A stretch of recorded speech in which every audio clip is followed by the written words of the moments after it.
Sadhguru Jagi Vasudev is a realized master, mystic, and yogi. He has shown the way for people to attain to their natural joy and to live life with experience from one's own inner nature. His presence is filled with grace and compassion.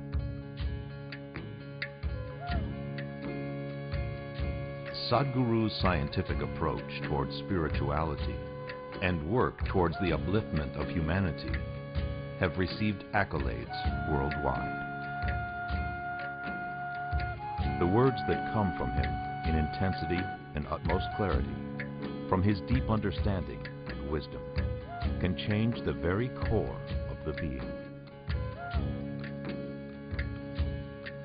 Belonging to no particular tradition, Sadhguru incorporates what is most valid for the modern person from the spiritual sciences. His work, an outpouring of his blissfulness, finds expression in the form of a ceaseless offering to help all beings. Available to all who are willing, Sadhguru's life is an invitation to the divine through individual transformation.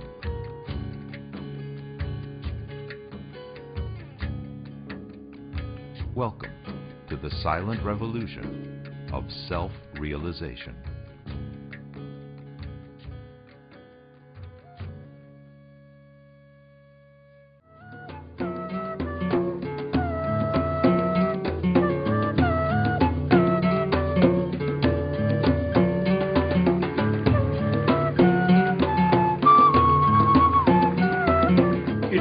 Pleasure to have in our midst Sadhguru Jagi Vasudev Ji, who has emerged in the last few years as one of the foremost propounders of yoga and meditation in the country. I had the great pleasure of visiting the Isha Foundation near Coimbatore and the unique Dhyana Lingam that Sadhguru Ji has built there. It is really a one-of-a-kind temple anywhere in India.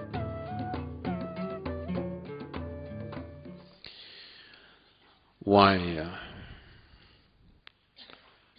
we are referring to the mind as a circus. Circus is not a mess. Circus is a very coordinated activity, made to look like a mess. Deliberately made to look like a mess, but an extremely well-coordinated activity. That's what circus is. So on one level it is a mess, on another level it is a highly coordinated act. Today much work has gone into looking at the activity of the mind or the brain as such. If you look at the way the neurons are firing in the brain and what is happening, there is a tremendous sense of cohesiveness in this activity. It is that cohesiveness which is translating into the function of the body.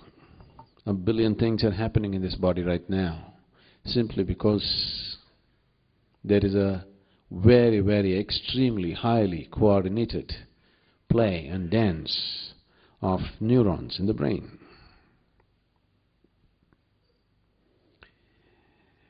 But mind as an experience for people, in most people's experience, unfortunately, it's become a mess. So it's a circus. Both the aspects of the circus are there. Even the clown in the circus is a gymnast, hugely coordinated, but he is made to look like a clown. So the outer expression may be that of a clown, but he is hugely talented and balanced in his activity. That is the experience of most people when it comes to their mental activity. So what is the possibility of this circus? How the circus can take you to great heights, how this circus can also render you to the depths of hell within yourself. Both are possible. Both these possibilities are very much alive for every one of us right now.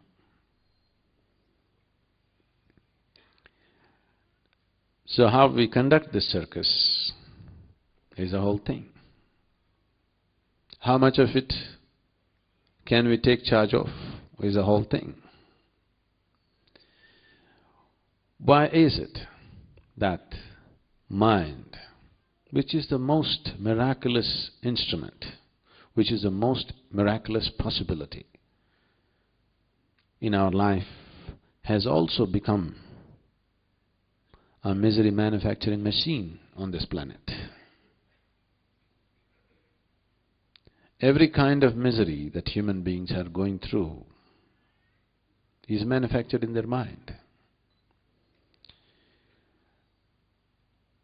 Why is it for one person mind seems to be a pleasant experience, and for another person mind seems to be a torture? Unable to bear the mental torture, people have invented various kinds of deviations, various kinds of perversions on this planet just to somehow deal with the mess of the mind. And these perversions might have given them temporary relief, but after some time it again multiplies the mess. It doesn't really take it away. The moment your intellect, let's differentiate between these two. Intellect is like a scalpel which is constantly cutting through everything. Your ability to discriminate between one thing and the other is purely because of your intellect. You can make a distinction between me and this seat only because your intellect is functioning. You know that you must come through the door, not through the wall, only because your intellect is functioning. Without the activity of the intellect, you cannot discriminate. So the basic process of discrimination, setting things apart, is happening because of the intellect. So this is like a scalpel which is cutting everything to give you some sense of perception. If a knife has to cut through anything effortlessly and well, it's extremely important that whatever that it cuts through does not stick to it. You cut a cake today, somebody said it's their birthday today, happy birthday to her. You cut a cake today, tomorrow you cut bread, day after tomorrow you cut something else. If all of it, the residue of it goes on sticking to this knife, after some time this knife becomes a useless knife. Whatever you cut, I think some of you in your kitchens you must have experienced, the ladies, you cut onions with this knife. After that you go and cut mangoes, you go and cut apples, everything tastes like onion. Isn't it so? Because the residue of what you cut through, once it sticks to the knife, now that knife in many ways becomes more of a nuisance than of help. Or in other words, once your intellect gets identified with something or the other, after that your intellect gets chained with identifications. Once this happens, you have a completely distorted experience of the mind. Your mind, that which should have been a ladder to the divine, unfortunately has become a stairway to hell. Simply because it is so identified with so many things. People keep telling me this, Sadhguru, for you, the biggest thing in your life just happened unasked. Maybe you are chosen. How will it happen to us? It is not a question of anybody's choosing anything for you. It is just that if you keep your intellect unidentified with anything, starting from your body if you do not even identify yourself with the body, that if you do not look at yourself not even as a man or a woman, your family, your qualifications, your society, your caste, creed, community, nation, whatever, a million other identifications that you take on in your life. If you do not identify your intellect, or if you do not encumber your intellect with any of these identifications, every human being will naturally lead himself on to his ultimate nature. There is no other way. When we started the home school, the first questions that came up is this going to be a spiritual school? Are you going to teach them spirituality? I said, that's one thing we won't do. So if children are brought up without any sense of identity, you will see every human being will naturally lead himself towards his enlightenment. So the circus of the mind, if you have to experience it as a miraculous, coordinated activity rather than as a mess, the most important and crucial thing is your intellect is not identified.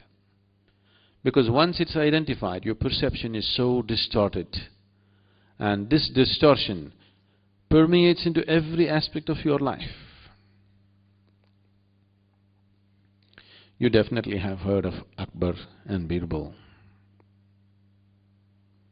When Akbar was an infant, his mother died.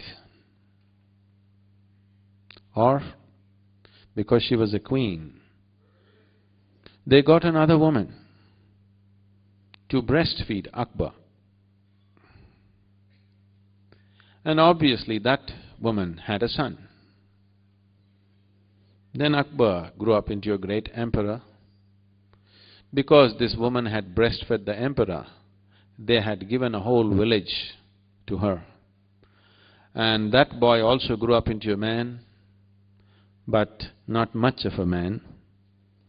And he wasted and squandered the opportunity. He owned the whole village, but he wasted it and squandered it and lost it. And he was going through bad times. So one day he thought, anyway, my mother has breastfed the emperor, so he owes something to me. In a way, I am his brother. If I go and ask him something, he cannot refuse. With this idea, he came to Akbar. When he came, Akbar treated him with great respect, welcomed him in his court, honored him, introduced him to everyone as his brother, because both of them have drunk the milk of the same mother. And he stayed as a guest, attended many meetings which he could not understand the head or tail of. He was totally out of place. But Akbar took him around well-dressed, like his brother. After being there for a few weeks, he thought, my misfortune is only because I don't have good people around me. See, Akbar has such wonderful people. Above all, he has Birbal. That's why he's doing so well. If only I also had someone like Birbal around me, I would also become a great man. He expressed this to Akbar. He said, you have Birbal and you have become so great. If I could also have someone like Birbal, you have so many people, you can give Birbal to me. Now, this boy is a few days older to Akbar, and Akbar treated him as an elder brother. When his elder brother requests, give something to me, I'm in bad times, he could not refuse. So Akbar said, you can take Birbal.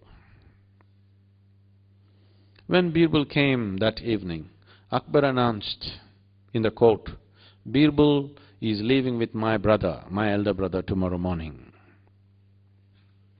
Birbal looked at this situation, that he has to go with this fool to the village.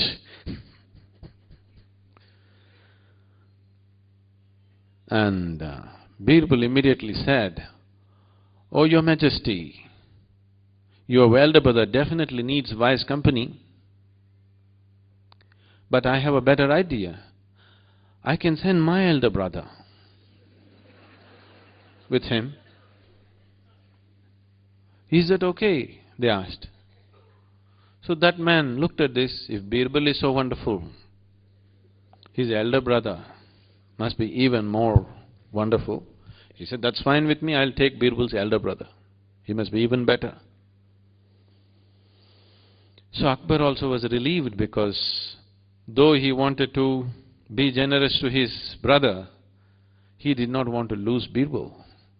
He was also relieved. So next day morning, in the court, grand send-off is being organized. Birbal came into the court with a bull on the tow. Akbar said, "What is this?" Birbal said, "This is my brother. We drank the milk of the same mother."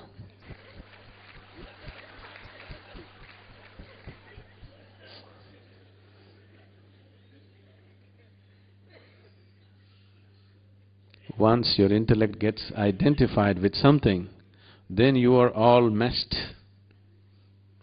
So this identity is not on one level, it is on many, many, many levels. Because of this complex system of identification, you are in a complex mess. If you do not identify yourself with anything, I must share this. I hope it is received with the necessary understanding, because this was a certain moment of intimacy, a certain moment of many things that cannot be expressed. I was just 14 years of age. My mother, who was a very devout, dedicated woman, for her, her whole life was her husband and 4 children, and she never thought anything about herself, she just gave her life to us. So there was no need for her to ever express that I love you or anything. Such a thing was never expected. Whether she loves you or not is never a question, because her whole life is for you. So there's no question of whether she loves you or doesn't love you. Such a question never occurred in anybody's minds. But on that particular day, I developed a kind of relationship with her where I was, though I was the youngest in the family, I was like her elder brother in many ways. She would share things that she wouldn't share with anybody, and when I took advantage of that and joked, she would always regret, "Why am I sharing these things with you?" So on a certain day, because of some interaction, somehow she grew a little tender in her heart and she expressed her love to me, not necessarily in I love you business, somehow. I grew up in such a way right from my childhood because of my memory, because I could remember things that happened when I was just 2-3 months of age. It just didn't allow me to be like a normal child. I thought like an adult. So because of this, nobody could take me on their lap, nobody could fondle me, nobody could carry me. I always preferred to walk and do my own things. Even though my brother and sister were older to me, who used to be carried and fondled and all that, I did not get those things because somehow it was difficult to do those things to me. I'm still difficult, see. So this relationship was very different from normal thing, but that day she was somehow, some tenderness and she wanted to express. She expressed something towards me. I simply asked, for me it was just very matter of fact. I just asked, if I was born in the next house, would you still feel like this about me? She just broke down. It hurt her very much. She broke down and went away. I didn't intend to hurt her. I just asked a simple question, which these questions are constantly going on in me about everything, not just about one thing. And after some time, she came, still tears in her eyes. She came and fell at my feet, and then she went away. I said, that's good for her. Some some kind of realization within herself. Why I'm saying this is, our ways of thinking and feeling are so deeply identified with things we are associated with.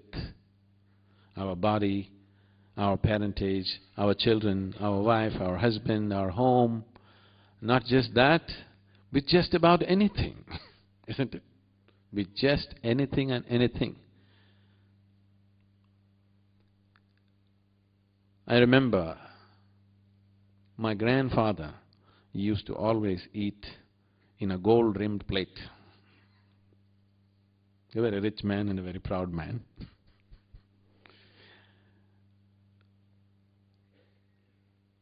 If at any time, for some reason, even when he travels, another traveling gold plate has to travel with him. Suppose that plate is not there, he just won't eat. He cannot eat.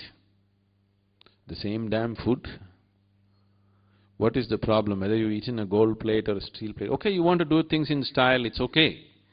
But the identification with something as simple as that is so deep that if he eats on another plate, he will become sick. His stomach will be disturbed.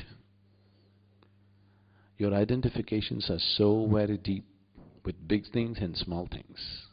Once you're identified like this, your mind is a mess of a circus. It will never raise to any great peak or pitch. It will be just a mess. Once you're very deeply identified, it is better not to insult the circus by calling your mind a circus. It's more a mental diarrhea.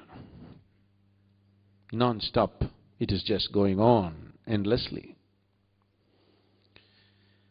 This cannot be stopped with a pill. People have tried the drink, the drug, all kinds of things, but it cannot be stopped that way. Only when you get disidentified, when you're able to be involved but not entangled, only then this is possible. Right now, because somewhere people realized that this identification is causing so much trouble, immediately they started giving you an antidote: detachment. The moment you detach yourself, your ability to experience life also is gone. Because life can only be experienced with involvement. Where there is no involvement, there is no life. Is that so? Is that so?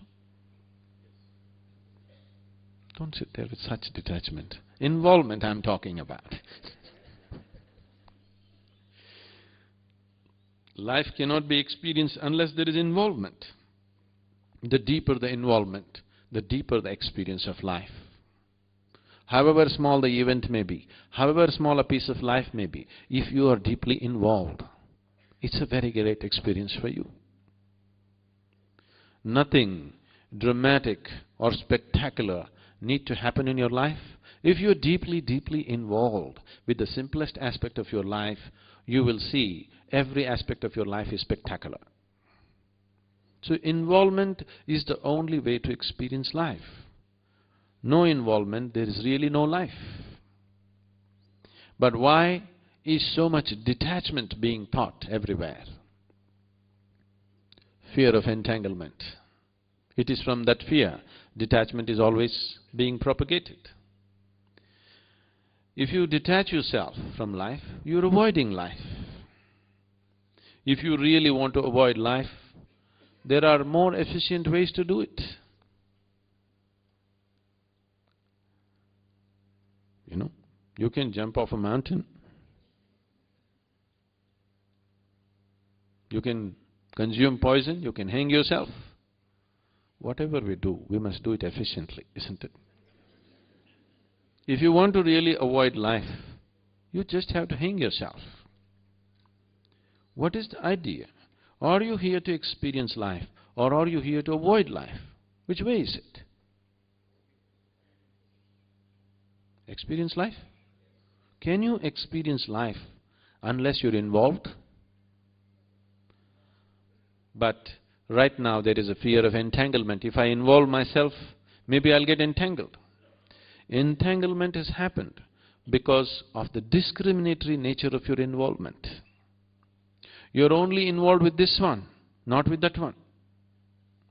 Your involvement is coming from a certain identification. I am involved with this person because this is my wife, this is my husband, this is my child, this is my home, this is my that. It is coming because of a certain identity. Otherwise there's no involvement with life. It is the identification which is causing the entanglement, not the involvement. If your involvement is beyond your identification, you will see involvement brings absolute joy of life. If your involvement was indiscriminate, you were simply involved with every life around you, just the same way, the very air that you breathe, the very land that you're standing on, if you are deeply involved, you will see involvement enhances life in a tremendous way. If life is not enhanced within you, all the higher possibilities of life also will never happen to you. In the process of becoming spiritual or trying to be spiritual, lot of people have become like goats. I don't want to insult goats. Because if you practice how not to be involved with life, then slowly you will become more and more lifeless, less of life as days go by. Too much of mind, very little of life. As life recedes in you, you will see nothing fantastic can ever happen. Only if life is exuberantly happening within you, it can carry you to higher possibilities. So mind is not a cap on life. Mind is a way to liberate life. Just now also, everywhere you go, you must control the mind. Your mind need not be controlled. Your mind needs to be liberated. But unfortunately, we are always thinking of controlling the mind. People are talking about, I want to become no mind. It's a very misunderstood concept. It took millions of years to evolve this mind. Why do you want to become no mind now? Simply because you are not able to handle the torture of your mind. If your mind was ecstasy, would you want to become no mind? If your mind was the means to your blissfulness, would you want to become no mind? Only because it's become a mess, you want to become no mind, isn't it? Only because you're seeing it as a barrier, not as a stepping stone, you want to become a no mind. Mind is not a barrier. Mind is a tremendous possibility. It is because without addressing and understanding the fundamental nature of the mind, we are trying to go about handling it, this problem has happened.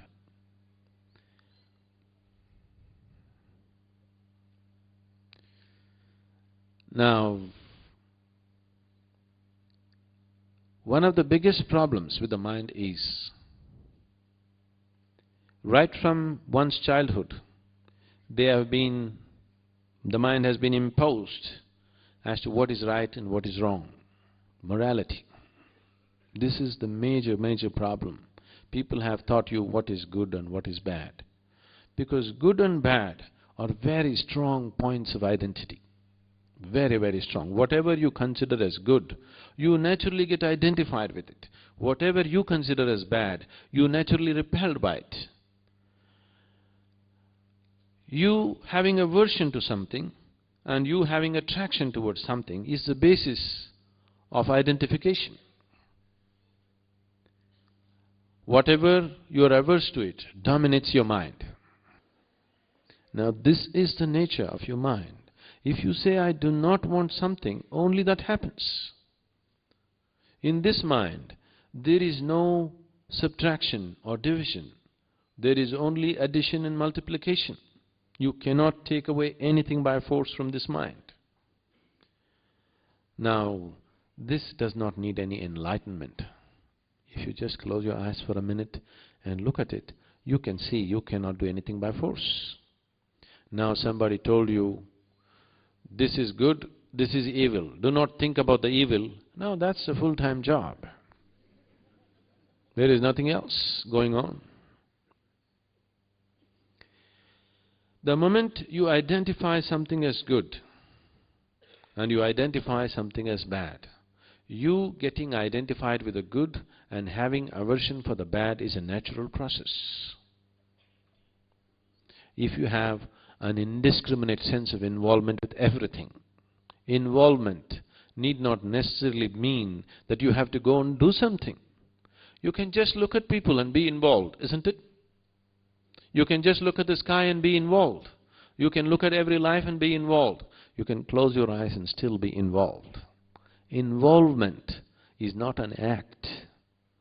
Involvement is a certain willingness with life. You have become willing to the process of life. If you get identified, you are becoming unwilling to the process of life. You are only willing in selection. With the rest of the life, you are not willing. It is this unwillingness which is scaling down the aliveness in a human being. You just look at yourself and see, when you're 5 years of age, how alive you were and how alive you are today. It's gone down, isn't it? Yes. Yes? That is gone down, really gone down. With age, aliveness need not go down. With age, our physical capabilities may go down. Aliveness need not go down. If you're 100, you can be as alive as a child. Your aliveness is going down because you're committing suicide in installments. The method of committing suicide is that you become selective in your involvement. Involvement does not necessarily mean physical action. Involvement is just your willingness with life. If you take away the willingness, the process of life naturally becomes suffering. Whatever you do willingly, that's your heaven. Whatever you do unwillingly, that's your hell. What is a great love affair? If it happens to you, when you're unwilling, that becomes your rape, isn't it? What is considered so beautiful can become so horrible, simply because the difference is just willingness and unwillingness. So, whether your mind is a misery or your mind is a miracle, simply depends on this. Are you allowing life to happen to you absolutely willingly or unwillingly? Is your life a love affair? Or is life just raping you? That's the question. If you're being raped by life, then mind is a misery. If your life has become a love affair, life is blissfulness. Mind is blissfulness too. So it is because of selective involvement. It is because of a certain identification with something or the other that you become selectively involved. When the other things that you're not identified with happen to you, you feel raped by life. Naturally there is misery. There is no other way to be. So if this circus of the mind has to become a symphony, if it has to raise to its crescendo, one of the foremost things is, suppose in the circus you have seen the trapeze artists. The trapeze bars and the trapeze ropes are always tied in such a way, only if they go full swing, they get to reach each other. If they're little unwilling, or any one of them is unwilling, circus will collapse, isn't it? They must go all out. All out, all out. Otherwise, it cannot happen in a beautiful way. That is so with you. Are you going all out with life? If you are going all out, that itself will settle the mind. You are going with indiscriminate involvement with life, with everything, absolutely involved. With what passion you look at your lover or your child, with the same passion you look at the sky, with the same passion you look at the tree, with the same passion you look at the earth, with the same passion you look at anything. If you have the same passion and involvement with every aspect of your life, mind is not a misery. It is a beautiful circus. Circus is a symphony of actions, isn't it? Tremendously coordinated. But it can become an absolute mess if that coordination is lost, if the trapeze artists are not willing to swing all the way. They want to be safe, so they will go only half the way. Now there is no circus, it's finished. So we did not say circus is a negative thing. Circus is a hugely coordinated symphony of actions. And that is how the brain is functioning. The accumulated mass of information, which generally we refer to as the mind and its activity, is all coming from that accumulated information. This information has a basis beyond your birth. We will not go into that. Let's talk about that which is in your experience. From the moment you are born to this moment, everything that you have seen, everything that you have heard, everything that you have smelt, everything that you tasted, and everything that you touched, everything that you perceived through these 5 sense organs is recorded in your mind. Whether you recorded this, whether it happened in wakefulness or sleep, it is still recorded. This can be very easily done to you. You are fast asleep, and I will say something to you. If we can do certain processes, you will see what you heard in sleep is still there. You can very easily repeat it. In hypnotized conditions, these things have been done as experiments. But in yogic systems, we have always been aware of it. In India, we have been aware of this. You have heard many stories about this. We always thought the best time to put in the best input into a human being is when he is in the mother's womb. So elaborate care was taken about how a pregnant woman should be, in what kind of atmosphere she should be, under what kind of influence she should come, what kind of influence she should not come. She was not even allowed to meet certain people. Only those people who are most loving and wise and intelligent were allowed to meet her. Any kind of negative emotions, any kind of negative situations, she was not exposed to, because that is the time you can teach. The child is in deep sleep, just forming. Because there is such a sense of deep sleep, it's very easy to teach. Now when you're awake, there are any number of distractions. You're listening to me, but you're aware of the body. You're scratching your body, you're looking around, you're doing this, you're doing that. When you're in sleep, all these things are absent. Your absorption is absolute.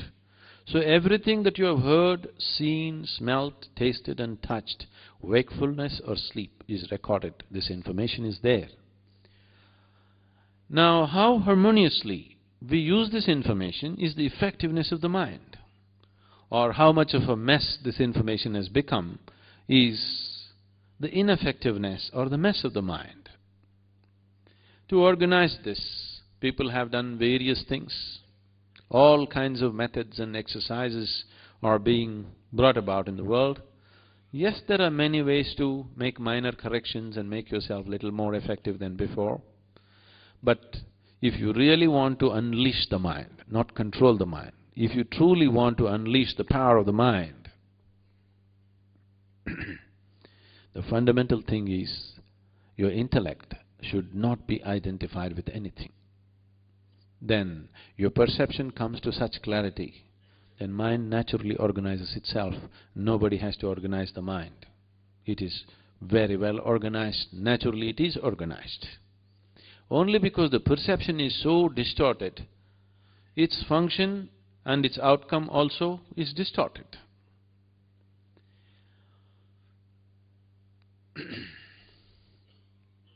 In South, there was a king called Krishna Deva Raya. You heard of him? Not very famous here? You have. And he also had not a minister but a jester Tenali Ramakrishna. You heard of him? Oh, okay. Are there Andhra people? Telugu people? Okay, okay.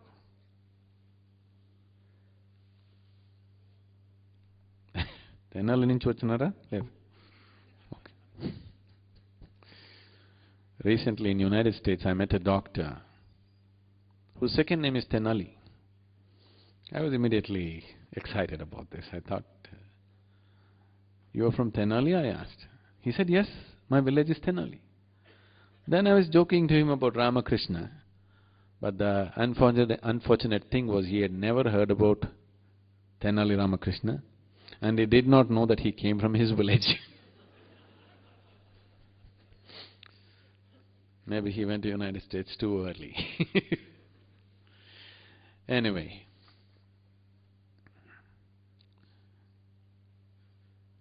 one day Krishna Deva Raya was having a haircut. The royal Baba was giving him a haircut. He was civilized, not…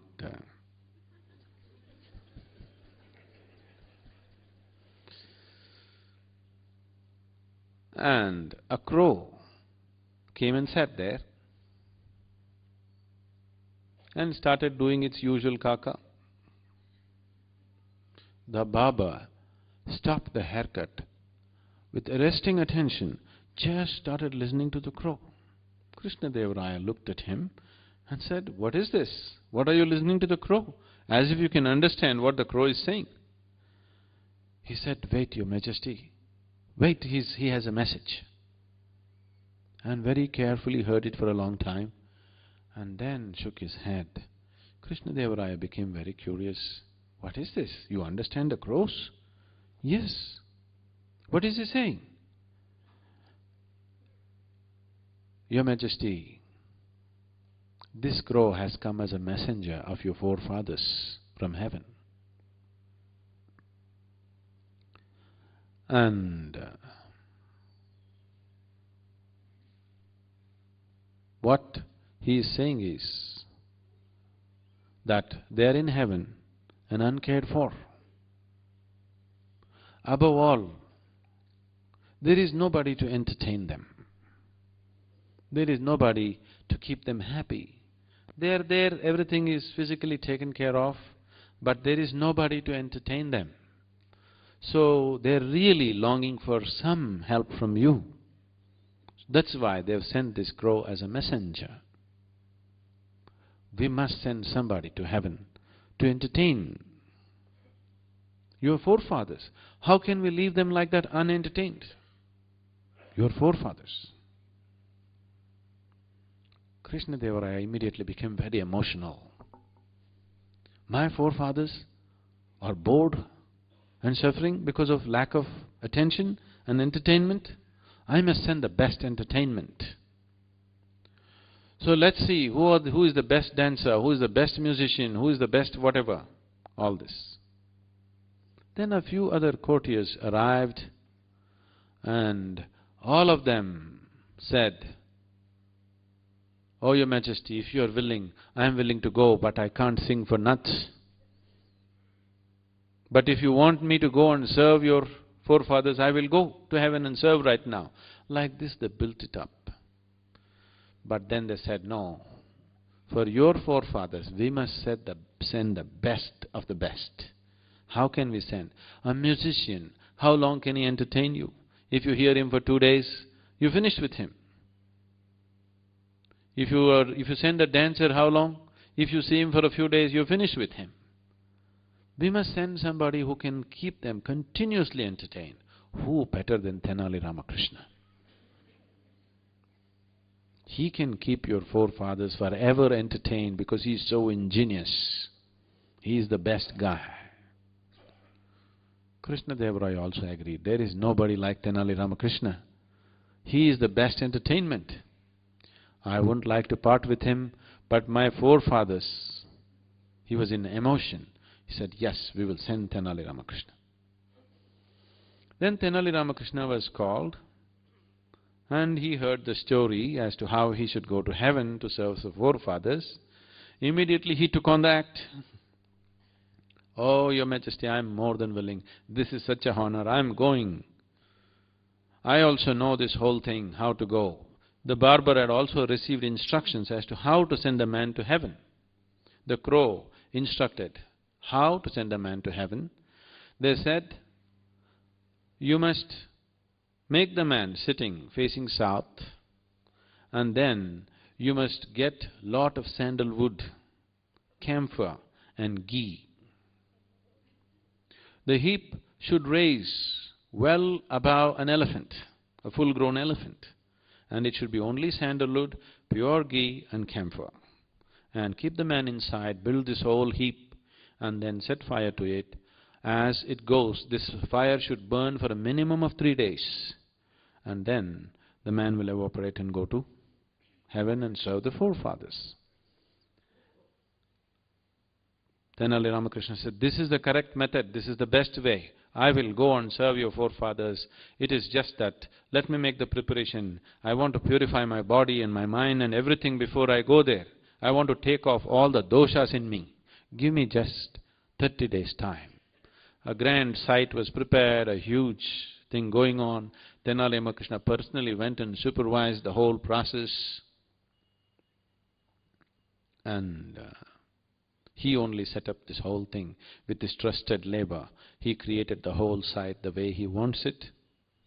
Krishnadeva Raya was moved with Tenali Ramakrishna's dedication towards his forefathers that he is willing to go to heaven. The day came and Tenali Ramakrishna went into a haystack first, and then over that this whole hill of wood and ghee and camphor was built, and then set fire. 3 days it was kept burning. After 3 days, nothing but ashes were there. Tenali Ramakrishna disappeared. Many months passed. Krishnadeva Raya wondered what is happening to his forefathers, because the damn crow did not come again and tell what is happening. Every day when the crows came, he asked the barber, "What are they saying? What are they saying?" This is not the crow, this is just an ordinary crow, not the messenger crow. After 8 months, one day, when Krishnadeva Raya was in the full assembly of the court, Tenali Rama arrived with long hair and a long beard. And he bowed down to Krishnadeva Raya, and Krishnadeva Raya was overjoyed that Tenali Rama has come back from heaven. And he said, "What is happening? Are my forefathers well? Did you keep them happy?" "I kept them very happy. They have been splitting in their sides with my jokes. They're really enjoying everything. It is just that they have one problem, Your Majesty." "What is that?" He said, "There are no barbers in heaven. Look at me. Even I couldn't have a shave. And your forefathers, for so many years, they're tripping on their own beards. It's become really difficult that they're carrying long beards around their neck, and they're really having a problem. They need a good barber. We must send the best barber." Of course, the best one is the royal one. Krishnadeva Raya immediately said, "I will send my personal barber." The barber quaked. Then he came and fell at Krishnadeva Raya's feet and admitted, "I did this horrible thing." Why I am saying this to you is, once you're identified with something, your perception gets so distorted from the day you are born. To increase your identity with your family, your parents have been campaigning how you belong to them and what. To increase your loyalty to your community and caste and creed and religion, other people have been campaigning. To increase your loyalty and you're even willing to die for your country, some other people are campaigning. On different levels, people are constantly campaigning to ensure that you're deeply, deeply identified with something so that you will serve those purposes. Nobody wants you to be a liberated human being because they're afraid of freedom. They believe that if one is free, he may do irresponsible things. Only because one is not free, he does irresponsible things. If one is truly free, why will he do anything irresponsible? Why will he do anything harmful? He is not free in his mind, that is why he does desperate things, isn't it? He is too identified with himself and nothing else, so he can harm somebody else. If he is not even identified with this one, there is no harm coming out of such a human being. It cannot come out of him. So because of these campaigns, you get so identified and everything gets distorted. We can run a campaign to make you believe just about anything. I want you to know this. If we campaign hard enough, we can make you worship anything, we can make you hate anything, we can make you love anything, we can make you give up your life for anything. It is just that we have to work on your identification. How strong is your identity? That is how much you go, isn't it? Once your intellect is identified, mind is no more a harmonious circus, it's a mess of a circus.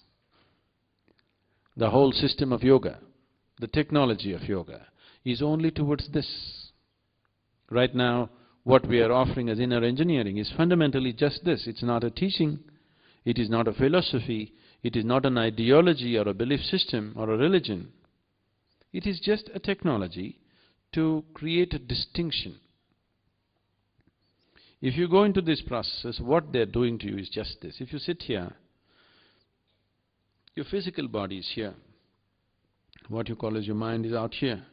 What is you is away from this.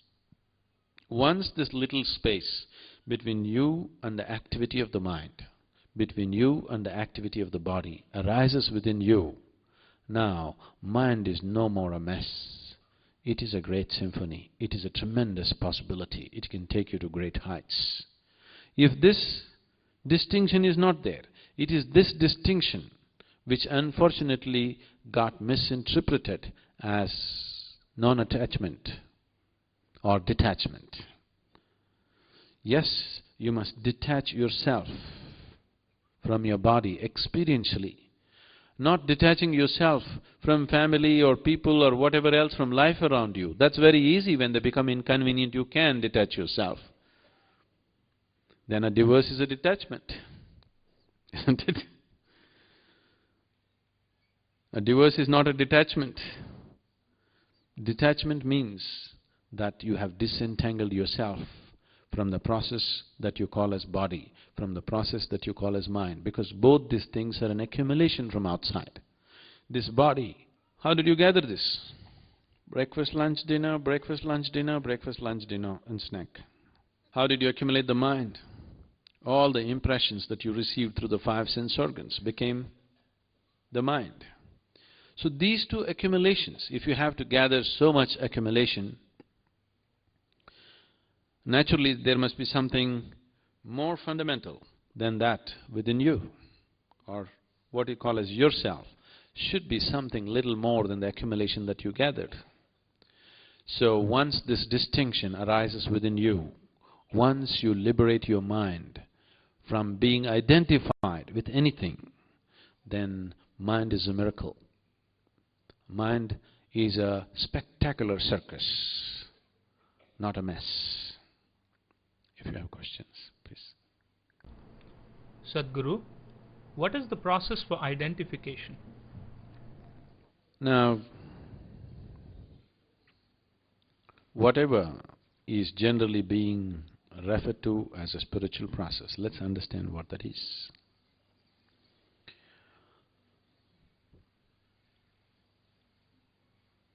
You telling your prayers may not be spiritual. Why I'm saying this is, 99% of the prayer on this planet is only about, dear God, give me this, give me that, save me, protect me. That is a survival process. It's just that you're routing your survival through heaven, that's all. So what you're referring to as spiritual is that in some way the experience of your life has transcended the limitations of the physical. The body is physical, the mind is also physical. When I say the mind is physical, it is just like, you can very clearly see that this light bulb is physical. But the electricity behind the light is also physical. The light that it throws out is also physical. Similarly, not only your brain is physical, the mind is also physical, the thoughts that it generates also is physical. Whether you're thinking about the God or the devil, it is still physical. No, I am thinking spiritual thoughts. There is no such thing. Thought is physical. And whatever you think is always coming from a certain accumulated information within yourself. Information is physical. Memory is physical. Gathering of information is always physical, isn't it? It may get subtle, but still physical. So, if your experience of life comes to a point where something beyond the physical becomes a living reality for you, then you're spiritual. In what way is it significant to make this happen? If a dimension beyond the physical becomes a living reality for you, then naturally the body and the mind are two processes that you handle sensibly. You will see, the moment this experience arises within you, the way your physical body reorganizes itself, its capability to reorganize itself is absolutely miraculous. You will see people go through one single initiation. When they come out, their faces have changed. Within a week or two, you will see the very way their body functions will change. The very way they look, you will see there is a difference. Because body's ability to reorganize itself, if you liberate it from a deep, crippling identity, is so fantastic. The same goes for the mind too. Mind will go through tremendous transformation that may not be visible for other people, but the body's transformation will be clearly visible because it can be easily measured. So what needs to happen? For you to have a dimension beyond the physical alive within you is, right now your whole perception is limited to 5 sense organs. 5 sense organs in the very nature of things can perceive only that which is physical. Is it so? You can see, hear, smell, taste and touch only that which is physical. That which is beyond the physical cannot be perceived by sense perception. So if your senses or if your perception raises beyond the sense perception, then that which is beyond the physical becomes a living reality for you. Why is it that it is not on in everybody? Why is it so? It is simply because for the survival process to happen, for your survival to be taken care of, 5 sense organs are more than enough. So they come to you at the very moment of birth and they are on. These 5 sense organs are more than sufficient for you to survive on this planet. So they are on by themselves. Only if you develop a longing to know something beyond survival, if you transcend the limitations of the instinct of survival, only then the other dimension of perception becomes open within you. Otherwise they never open up. They just don't open up because you don't create that possibility within yourself. Right now, if you look at your life, every single activity that you're performing in your life is all about survival. Physical survival, psychological survival, emotional survival, financial survival, social survival. Like this, many levels of survival, but it's all survival. So when everything in you is focused only on survival, the very nature of the instinct of survival is that it wants to build protective walls around you. You are many concentric walls actually. You will see these walls. If a man that you do not know approaches you, you have a wall there, right there for him. He has to stop right there. If your neighbor comes, you have a wall there for him. If your friend comes, you have a wall here. If your family comes, you have a wall here. But for everybody, you have a wall, isn't it?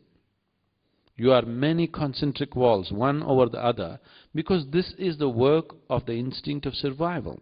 It constantly goes on building walls of protection for yourself. And these walls of self-protection are also the walls of self-imprisonment. When it starts suffocating you, you want to break it.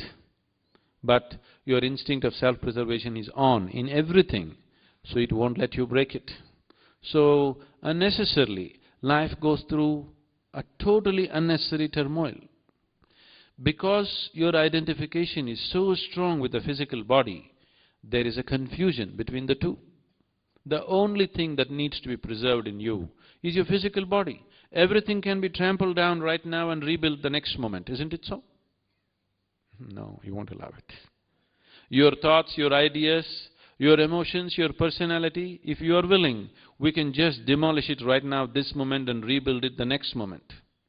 But no, if I step on your foot and say, if I step on your foot, you'll say, it's all right. But if I step on your idea, your emotion, your personality, you will be deeply hurt. That is your problem right now. The instinct of self-preservation has extended itself beyond its realm. Instinct of self-preservation is only with the physical body. Rest of it should be wide open to everything. But because of a strong identification with the body, you have made your personality also like a body, the mental activity also like a body, the thought structure also like a body, emotion also like a body. It is an emotional body, a mental body you have, and it hurts more than the physical body. Isn't it so? So it is because of this identification, a confusion has happened to the life within you. It is not clear-cut. Now your intellect cannot function in a sane manner. It cannot cut through and show you life just the way it is. It is distorting everything. How you can live with the same lady day after day throughout your life unless you identify her your wife?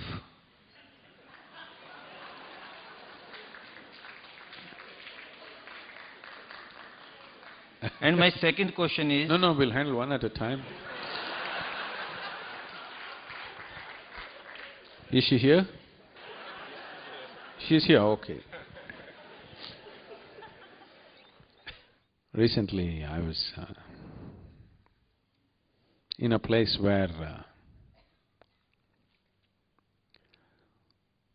a Jewish rabbi was speaking. This rabbi is from Denmark and he was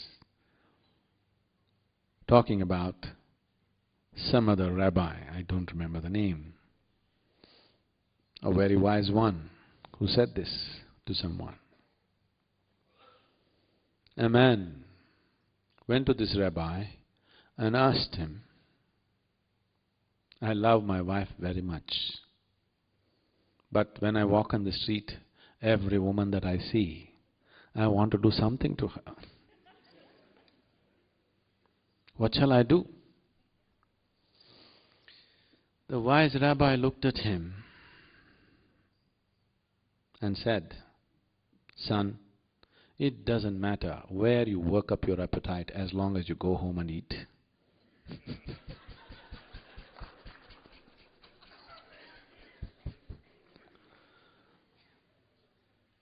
Now, if being with one person is happening only because you have identified them to be something to you, it is a stable structure. It makes a society, but it destroys life. If you're being with somebody because you value that person, you're being with somebody because you love that person, you're being with somebody because you have formed some kind of intimacy and connection with that person, now it's worth being. If you have not done any of this, but you are staying with somebody just because somebody is your wife or somebody is your husband, oh, it is definitely a torture to be with those people. Being with your wife is a horrible thing. If she is a woman that you love, it's a wonderful thing. You can't stand her, but she is your wife, that is a horrible thing. A lot of people have done this to themselves. So, being a husband or wife is a social thing. It is not an individual thing. Individual thing is two human beings have built a certain relationship that they value. That is what is the individual thing. Somebody is my wife is something that you only tell somebody. If you believe she is your wife and she has to be this, this and that, then it is just torture between two people. It is only socially you tell somebody, this is my wife. Between the two of you, she must be your lover, otherwise you should not live with her. Yes? Sadhguru, we are conditioned to 14 million frequencies and we see only thing which is within this space and time. Now polarity and identity are simultaneous things. You say get rid of all duality and we get rid of identity, which is physically not possible.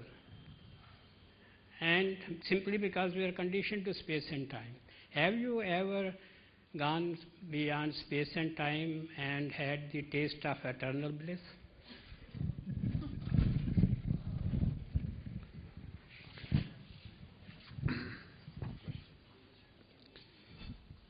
Now, both space and time is a creation of your conscious mind.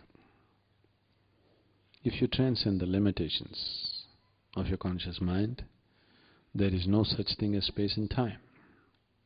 Modern physics is also working its way towards this direction. They're talking about 11 different dimensions in the same space. It has always talked about 21 different dimensions in the same space.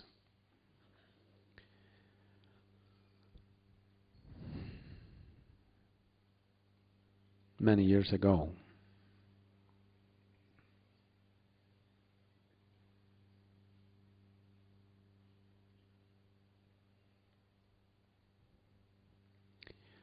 on a certain afternoon, till then I managed my time and space very well. On a certain afternoon, I happened to be sitting on a small hillock which I was involved with, which I loved, which I knew very intimately. Till that moment, I always thought this is me and the rest is the other. I handled the other quite well, but still this was me and that was the other. Suddenly I burst forth into an experience. I did not know which is me and which is not me. What was me was all over the place. The very rock that I was sitting on, the very air that I breathe, the atmosphere around me, everything became me. That doesn't make logical sense. Because if you want to make any kind of logical sense, you need two. Without two, there is no logic. And suddenly there was no two, it was all me. Everything was just me. I thought this lasted for about 10 to 15 minutes. But when I came back to my normal senses, about 4.5 hours had passed. I was sitting there with my eyes open, fully conscious. I was not in any kind of trance or whatever. I am fully conscious.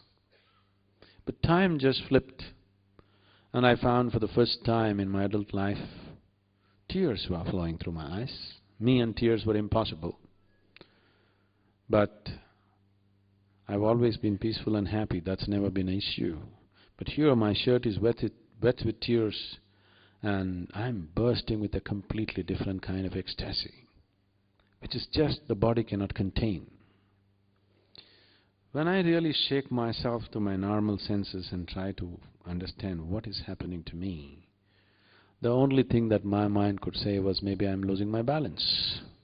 Maybe I'm just going off. But it is so beautiful, I don't want to lose it for a moment. The next time this happened to me, I was sitting with my family at the dinner table. Actually, it was, in my experience, just 2 minutes. It was only 2 minutes, but 7 hours had passed. This started happening. And one day I just sat down and I thought it's maybe 20-25 minutes, but 13 days had passed. I was sitting right there, eyes open, fully conscious. It never occurred to me that I should eat or sleep or anything. I sat in one place for 13 days, not with any effort, not with any intention, not with any attitude towards attainment or anything. I simply sat down and looked around. 13 days were passed. So time and space is very much the creation of your logical mind. Once you transcend that, there is no time and space. And you don't even have to cross time and space to be blissful. Blissfulness will happen to you in so many ways.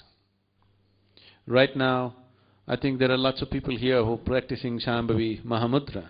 You sit down in the morning, 21 minutes, you become totally blissful. Drunk, but fully aware.